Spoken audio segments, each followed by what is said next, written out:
Hello, beloveds. What an honor to travel with you through the underworld. And as we wrap up our journey with Inanna, the most ancient written text on this beautiful planet of ours, I want to underline that shadow work is not depressing. Shadow work is actually uplifting. By bringing up, I've talked a lot about feminine wounds. I've talked a lot about the mother wound, the father wound, the sister wound. We're about to get into the witch wound. And I just want to really emphasize, again, the reason I'm bringing these up are to be useful for you and to be able, like, sometimes if we can identify, like, the thing, or like the cluster of symptoms, it's like, oh, it's that thing. Cool. How do I work with that thing? And how we work with that thing is through shadow work. Shadow work is the pathway to living our purpose and to living it in a way that is uplifting and rooted in gratitude and rooted in joy and rooted in sensuality and the full expression of our gifts. So let us not get confused.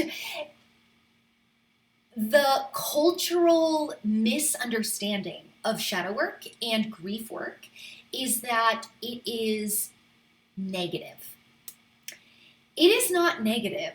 It is true. It is real. And by avoiding darker shades of emotion and memory and cultural elements, we create a world of humans who are disconnected from not only their darkness, but as a result, to their light. So we are limiting our spectrum of experience. And when we limit, like Brene Brown says, when we can't selectively numb.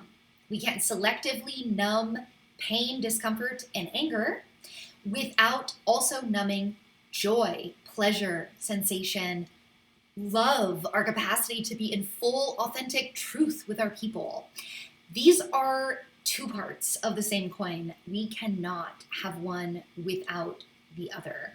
That is the great gift of the feminine rising at this moment on the planet.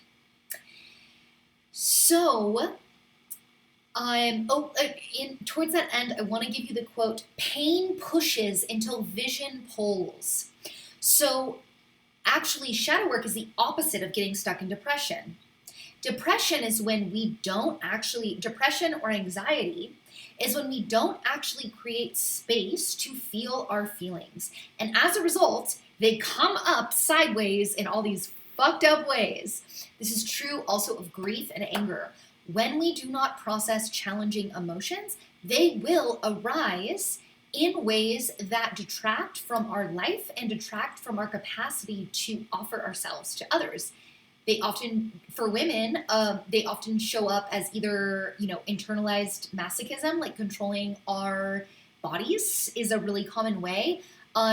Also just as explosions, right before a moon cycle or at the new moon. And we want to avoid this by entering into a lifestyle of shadow work, like a full-fledged, like beautiful, big, warm, delicious feminine hug for shadow work and an acknowledgement of ourselves as the queen of our own underworld, not a victim of our shadow. So when our vision of being in our fullest expression pulls us, we are willing to do anything. Right? When you are called to your soul work and you feel that and you are willing to hold that sword and to step into that bravery as the warrior of the heart, you're going to do whatever inner work it requires to get there. I know that to be true of you. That's why you're in this course. That's why you're magnetized to me, because that is the name of the game of feminine rebirth on this planet at this moment. It's just the name of the game. This is what's happening. So we are making our vision so strong that our fear becomes irrelevant, that we are going to stay committed to our work, to our fullest authentic expression, regardless of what internal challenges or uncomfortable emotions arise. and we're not going to bypass them because we know they're just going to come up again until they get our attention, because we got to feel it to heal it, and you can't just run over it, as lovely as that would be, and as much as we try, as much as that's just built into the whole human thing. We are wise women. We choose the path of harvesting the experiences of our life as wisdom, and we can only do that when we are in them, when we feel them. So this is where emotional alchemy comes into play. And I've been hinting at this in past months. We haven't explicitly worked yet with like, what does that look like? But let me give you a quick overview. Is emotional alchemy 101. You gotta feel it to heal it. That's it. It's harder than it sounds sometimes. And we don't want to get lost in the story around it. So that is the pitfall of emotional alchemy. Well, that is the way to not do emotional alchemy. That is the way to get lost in emotions and get distracted by emotions and get caught up in emotions, is to get caught up in the storyline. So in the words of my greatest teacher of all time, Pema Chodron, the Buddhist nun, drop the storyline, stay with the energy. Drop the storyline, stay with the energy. When you run into a challenge, emotionally, internally, we have to feel it physically inside of our body temple, inside of our body vessel. We do not want to bring that energy up into the air element. Mental body is not here to process challenging emotions. It's not the most effective way to process challenging emotions. In case you haven't noticed that yet, that is why the somatic revolution is upon us. And if you are not, you are in therapy and it is not including somatics, I would be happy to offer recommendations to a multitude of therapists in our body temple community who, including my own amazing therapist I've been working with for 15 years, that invite you to actually make real change instead of just talking about things by feeling it in your body. You've got to feel it to heal it. That is the story of the shadow work. That is the story of the underworld journey. That is the story of feminine.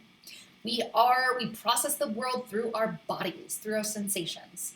So when we are stuck up in our head, we are disconnected from our emotions, we are numb, and that will mean we are numb in our sexuality, we are numb in our joy, we are numb in our purpose, we are disconnected.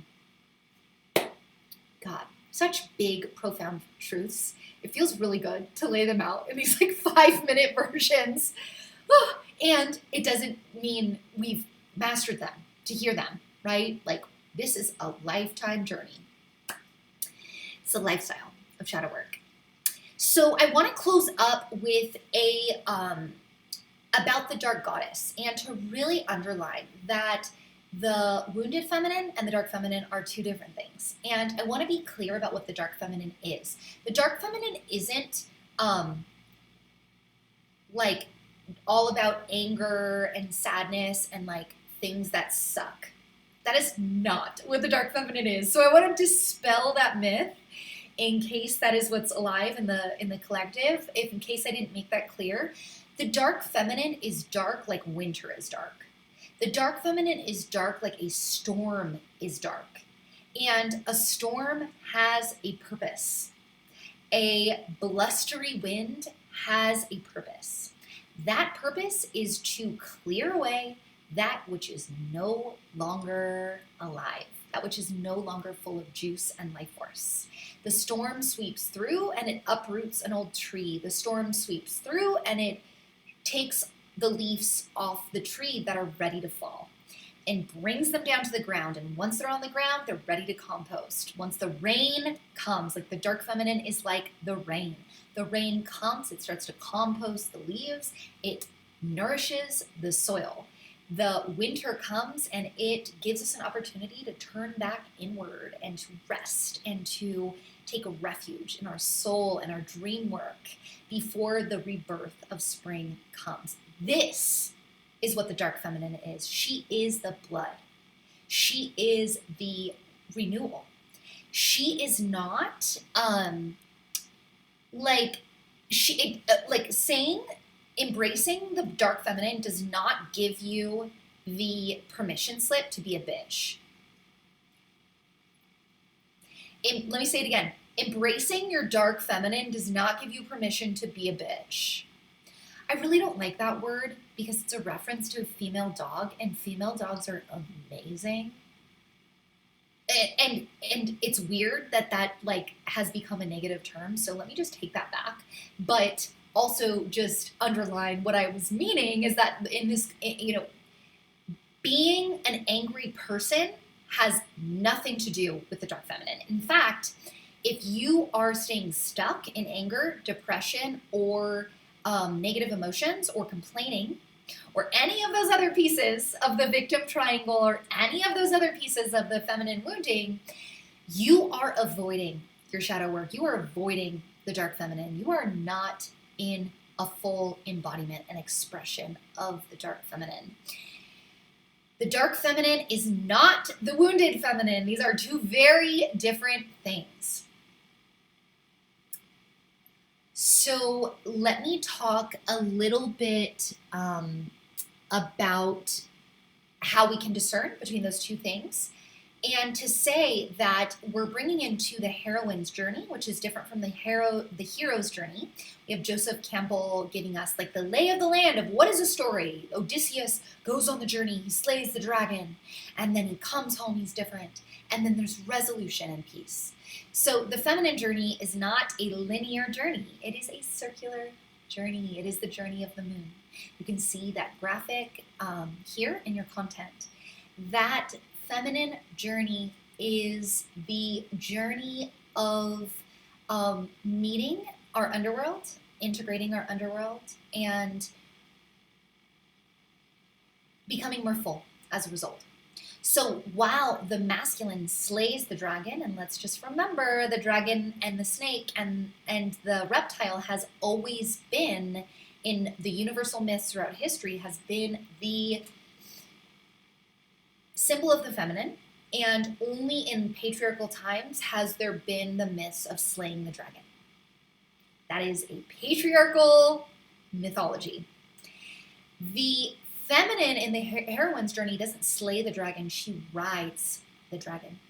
And the dragon are these challenging emotions that arise, and instead of slaying them and numbing out more and getting to the phallic journey of like completing the quest, which without the feminine supporting, without the feminine holding down her shit, the culture becomes obsessed with conquest, right? That is when the masculine gets out of balance, when the feminine is not holding down her part of the journey, which, ladies, we have not. So let's just remember that the patriarchy and all of the violence of the patriarchy, including slavery, including the witch hunts, this is not the fault of men. We have not been holding down our journey. We have not been holding down the feminine. And this is not victim shaming. This is empowering us to step back now. We are safe now. It is safe now to remember.